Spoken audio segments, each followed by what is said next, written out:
เขาประชุมกันตามหมดนะเขียนเนาะเนาะเขียนเนาะเมื่อวันตัวนี้บอกท่านผู้สื่อหรือเปล่าเขาจะต้องผู้สื่อนะและสำหรับท่านเขาชอบตามเลยมันบริจาคก็เท่านั้นใดมาเบิ้งเหมือนผู้สื่อเขาได้แล้วว่าเขาได้เป็นบาทก็เบิ้งก่อนลอยสักหาคะแนนตัวเก่าดีนะมันไม่จ่ายให้ขอซ้อมก่อนเอารอสักหาคะแนนหมายว่าตัวนี้เป็นอันนั้นผู้ใดผู้สื่อกับกำไรเขาที่ละ1,000 กว่าบาทสื่อแต่ละข้างสะสมไปมีเงินให้แต่ของเนาะวันนี้เขาสื่อแต่ละข้างวันนี้เจ้าภาพงานสื่องานตัวใดเข้าใจเจ้าภาพงานซื้อแม่บ่แม่เจ้าภาพงานซื้อไหมล่ะผู้สื่อนี่ไปสื่องานเจ้าภาพไผโอ้เข้าใจป่ะตัวอย่างคือมวลเป็นเจ้าภาพเมื่อไหร่เมื่อเล่าบัดคนมาสื่อตัวนี้แหละสื่ออยู่ในงานเล่าแต่บ่เป็นทีมเล่าไอ้ยะเขาคูณเงินเป็นหมื่นหรอกตัวนี้นะให้50%ของตัวนี้โลดนี่ให้ข้อมูลเอาเบิ่ง100 สหาบีมาคน50%เป็นเงินเท่าไหร่บอกคนหนึ่งสื่อได้นี่คำว่าสื่ออีกมันยิ่งไม่ย่อยมันหลายคน10 คนเดี๋ยวไปเอาเจ้าได้เงินเท่าไหร่มือนั่นโลดมันนี่เอา100 สหาคูณ50%แสดงว่าให้ข้อมูลเท่าไหร่แต่ผ่าน62 บาทนั่นบอก05 บาทเนาะเอาเป็นมื้อบ่หันใจซุนๆหน่อยเป็นเงินกี่ไปเท่าไหร่เนาะผมไม่62เลยไม่เป็นไรเนี่ยเอาเบิ่ง6,250 บาทแม่นมัน50%ของเราสหาคือ16 บาทครึ่งนึงของเราสหาเนี่ย62.25บ่60.25ดีคือสหาดีแม่น60.25มาคุณจะซุนๆว่าเป็นเงินกี่เท่าไหร่สิได้ที่มาของเงินนะสิได้ของเงินเข้าใจเลยนี่คูณเท่าไหร่คูณ700อ่ะ7บ่42,175แต่เนี่ยนะอันนี้หมายความว่าถ้าในงานในข้อมูลเป็นเจ้าภาพปุ๊บซึ่งเขาสื่อนี่ไอ้ข้อมูลได้42,000ผมไม่ที่กันแล้วไม่เป็นนาทีเป็นหุ้นเป็นเจ้าภาพไปซื้อหนังเรื่องกูนี่ไงแล้วมาสู้กับภาคกันเรามาสู้อยู่เรื่องกูนี่ก็เป็นเจ้าภาพนี่ไงเข้าใจปะมันไม่ได้คนที่ทำอะไรสื่อในระบาดนี่แบบผู้สื่อ10 เด็ก20 เด็ก25 เด็กไปดิเห็นบวกเติมก็บวกเอาดิเขาพูด50%เนี่ยเป็นตาเป็นบ่ไปอันนี้ไม่อยากเข้าใจโมเมนต์สื่อเลยผู้สื่อก็สื่อไปเขาก็สื่อเพื่อเนี่ยสื่อเพื่อสะสมในกลุ่มเขาฮัทเป็นบอกเพื่อเขาจะเบิกขึ้นปีนึงฮัทบัดได้ตัวเฮ้าเนี่ยเอาเพื่อนเฮ้าเนี่ยเป็นตัวมาลงคันนั่นดิกำไรเงินเป็นหมื่นเลยพอเขาพวกแกเป็นไหนเห็นหรอแสดงมาเข้าได้แล้วนี่ได้แล้วเนาะมือมันเพิ่นซื้อเลยเนาะประมาณแม่เร็วบัญชีมือนั่นเลยจบเลยเข้าเนี่ยมือไม่กำไรไม่อีกเดี๋ยวมันต้องมีสื่อตัวใหม่ได้เป็นตัวเก่าเลยเขาจะบอกโอเคขอซ้อมเขาจะไม่จะผ่าเลยเขามาเป็นว่าหลายประเทศช่วยมันนี่ผู้เปิดโอกาสผู้แนะนำมันก็ไปดูให้เป็นกับภาพผู้แนะนำผู้สื่อนี่ขนาดไหนเนาะมาแต่วันเราเพื่อนเนาะขนาดไหนเท่านี้100 สหาคะแนนคูณ100%เราก็ได้100 สหาบาทได้คูณ700เป็นตัวไหนนี่ขนาดได้ผู้แนะนำเราเบิ่งว่าระบบมันเรียกกันกลุ่มเบิดใดมันเป็นว่า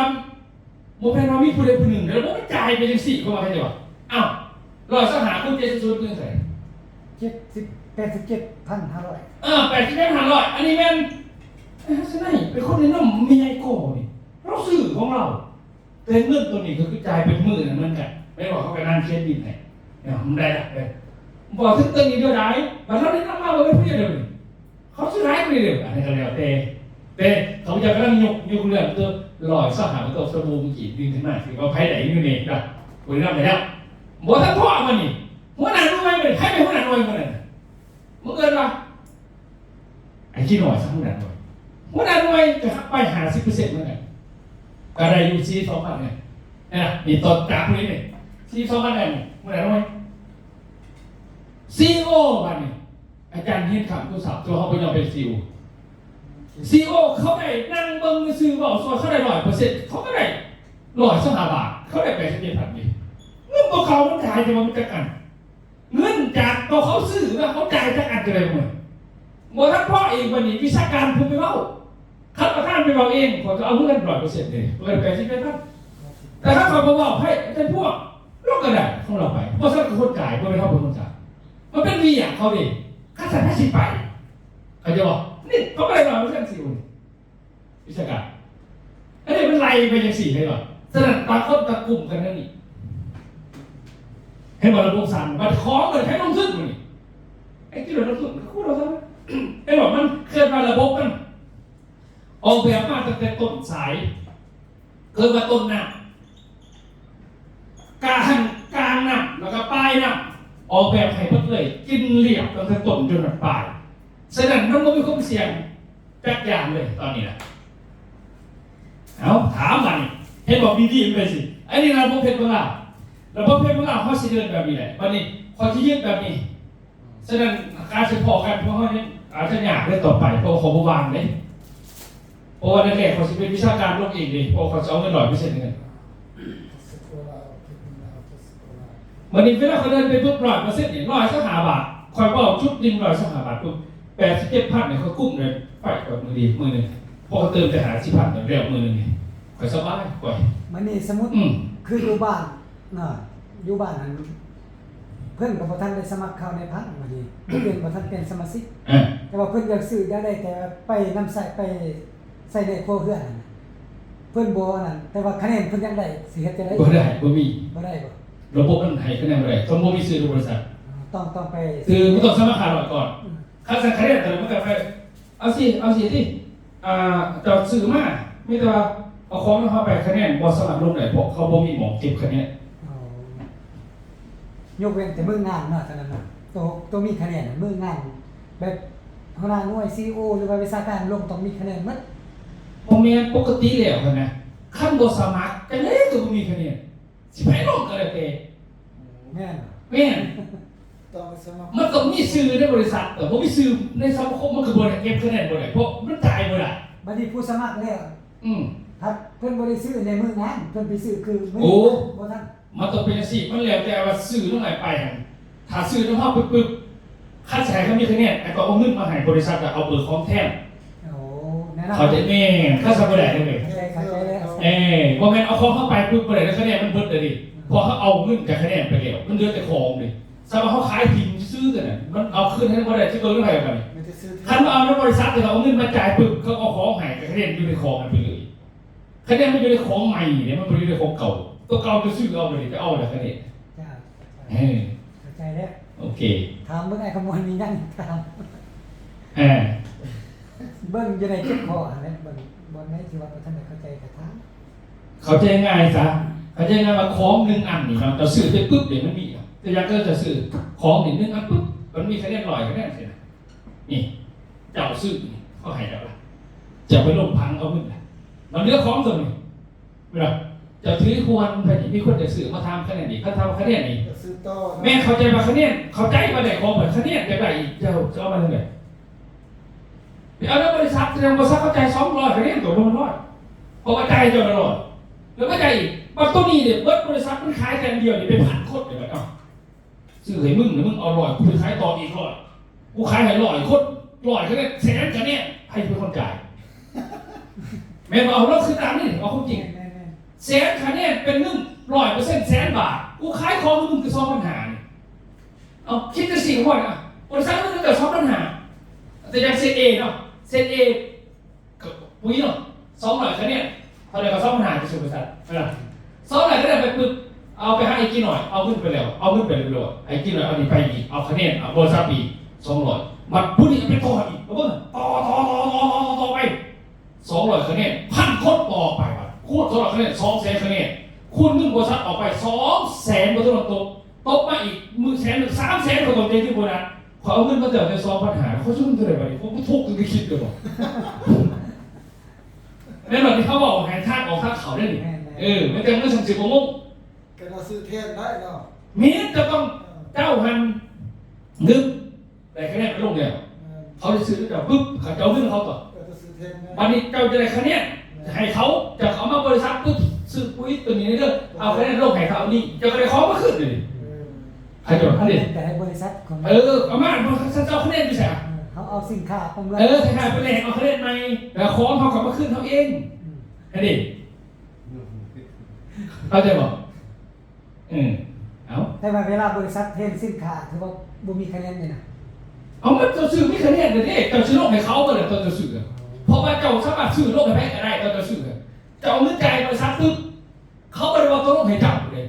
โลกให้รหัสได้ก็ว่านี่เจ้าตัวเป็นคนส่งลงเองเนี่ยเขาไม่ได้ถากเลยจังก็ให้เช็คซื้อเด้อแล้วก็รหัสแล้วก็จบแล้วตัวจะซื้อพูดในเบื้องเขาได้เห็นแล้วนี่ของก็ยังเก่าดิ แม่เห็นของมันห่อเอามาเลยตัวอย่าง เจ้าซื้อทมิตนี่เจ้าซื้อเอาคะแนนเลยมันบอก แม่ มันจบเลยคะแนนนี่ตัวเจ้าซื้อมันของที่ต้องเก่าบ่นี่ อันนี้เขาขายต้น เจ้าขายให้ใครบ่นี่ ขายผู้สมัครตัวเก่า ผู้สมัครปุ๊บนี่เจ้าให้คะแนนเขาบอกซื้อเอาของซื้อถามเขาเอาเบิ่งเหรอโอ้ยเจ้าถามว่าเจ้าเขาจะเอาคะแนนหรือสิซื้อเอาของซื้อ เขาซื้อของแล้วเขาสมัครคะแนนนี่กัน ถ้าคะแนนอีกในปุ๊บแสดงว่าของนี่ตัวเจ้าซื้อทมิตคะแนนจะเอาเลย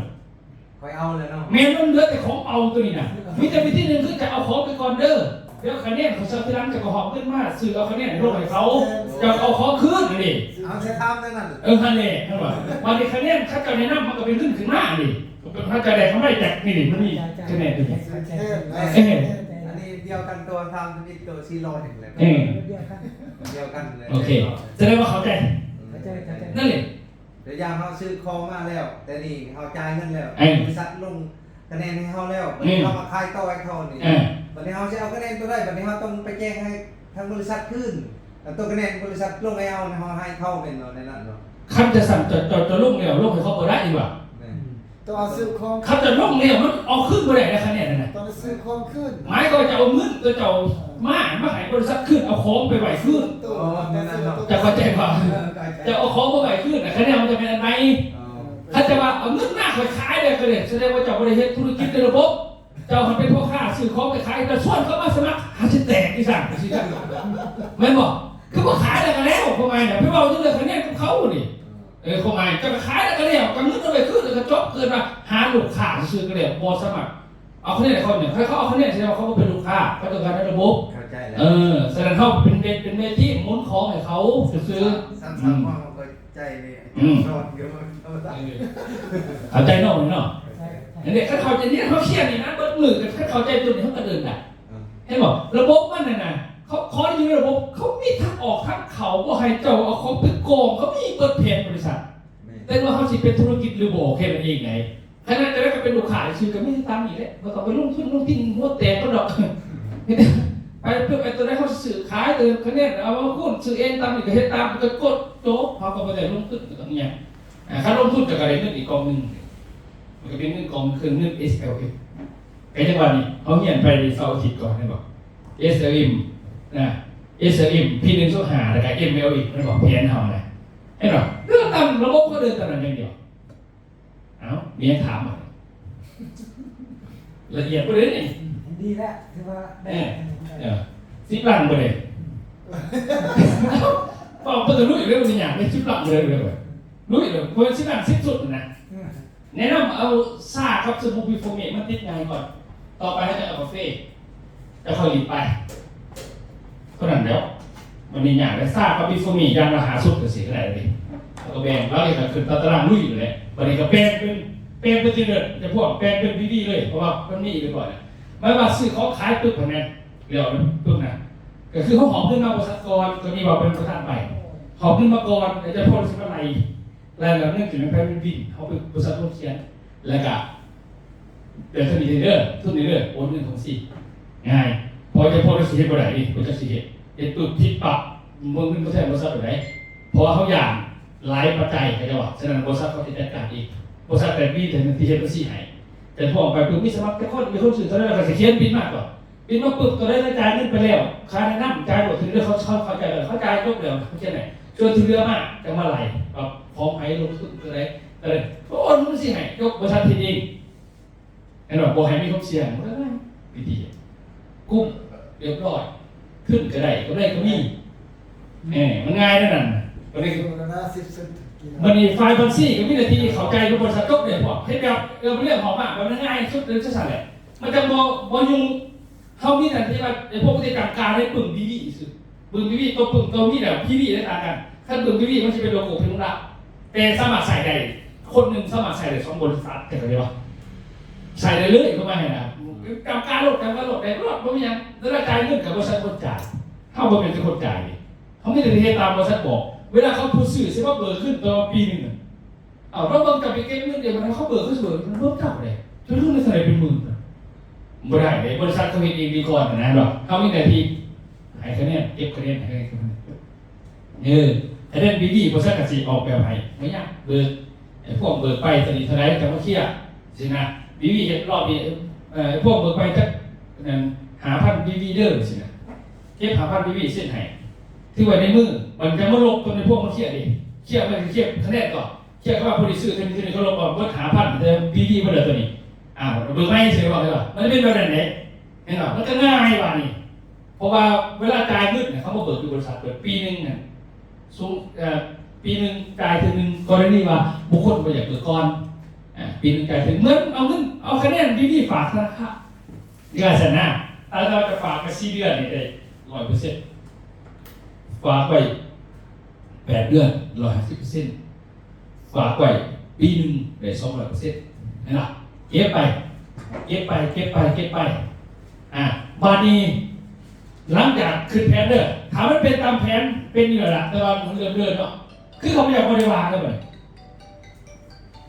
สมมติมองนี่บ้านนี่นะ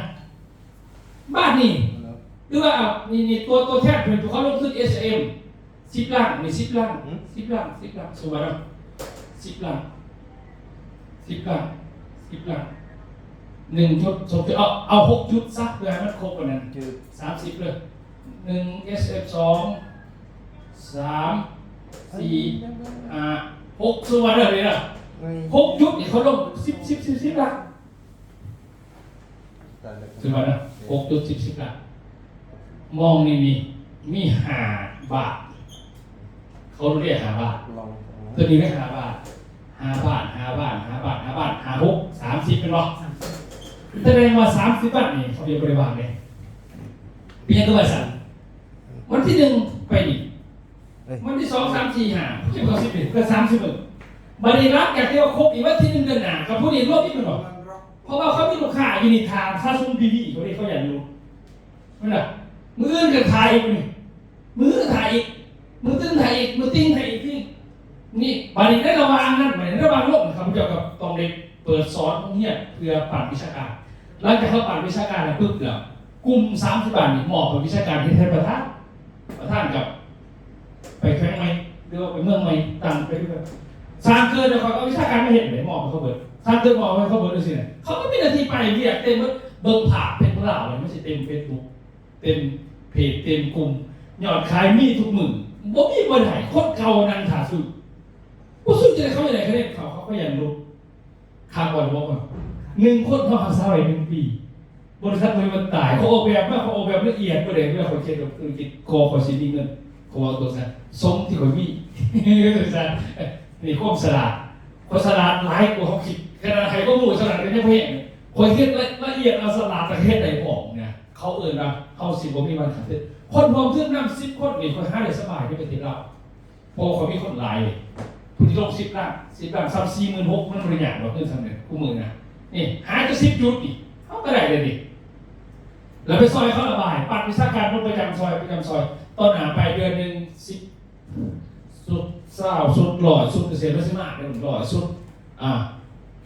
ทำสุดเดี๋ยวแต่ละแขวงแล้วแต่บอกเดี๋ยวเราเป็นประธานศาลอะไรพวกเนี่ยพอหาแต่วิชาการมาตัวเป็นวิชาการตัวเป็นเหตุเบียดเนี่ยตัวกระไรเงินประเด็นมีเคยเนี่ยจะได้มาเบิกเงิน100%เขาจะไปบ่ไหมเขาไม่อยากไปเขาบริหารศาลครับเขาไม่ได้ไปเอาเงินนะปัจจุบันนี้แขวงนี่ก็หาวิชาการไปเขาก็ไปเฝ้าเขาก็เห็นอะไรเขาแขวงนี่เขาเห็นพวกเขาไปเทปแทนเรียกว่าได้คนหมอกไปเก่าใหญ่สิฉะนั้นผู้ได้เป็นวิชาการเองก็มีโอกาสตรงนี้แล้วพอท่านบอกแบบคะแนน PV ได้ป่ะเมื่อกี้เขาใจนะว่าที่ไปที่มาเขาระบายเขาใจเนาะบัดนี้ก็เบิ่งวันนี้ว่า MLM เมื่อกี้เขาจะบอกถึง SLM ผู้ลงทุนเห็นแล้ว P1 เห็นแล้วเมื่อกี้ได้ยังไงครับพี่นี่เห็นป่ะได้ป่ะได้เงินได้P1 เขาเกิดจากคะแนนพวกนี้ได้ตัวเป็นเจ้าภาพเป็นวิทยากรเป็นอันนั้น CEO เกิดP1ได้ไปแล้ววันนี้ซีวีสมาคมเกิดแต่งานคนเป็นเอาพระเดชอันนั้นส่วนหนึ่ง แต่เมื่อเบิ่งกันนี่ขอสุดท้าย MLM เฮาสิได้จังไดยอดขึ้นสุดมันเกินเลยยอดขึ้นสุดนี่สุดทบูสุดซ่าอะไรแต่เบิ่งตัวนี้ MLM นี่ถ้าเบิ่งเด้อจะก็ได้ตามแพทย์ MLM หลายค่าในเราไปนำแต่ว่าค่าสิเขาไปสปอร์ตหรือค่าในนำเลยบอกถึงสายกว่าอย่างเดียวบัดซุ่มบัดให้กินเนาะต้นหาไปกินเนาะลงทุนเนาะเฮาส่งหมอกไปกินเนาะอันนี้ให้อยู่เมืองใหม่เมืองละมาเมืองนั่นกะติ้วซัวหรือว่าเมืองปากซองใกล้ๆซัวเป็นสินะบัดนี้ผู้นี้นี่เป็นผู้ลงทุน SL ลงทุน SL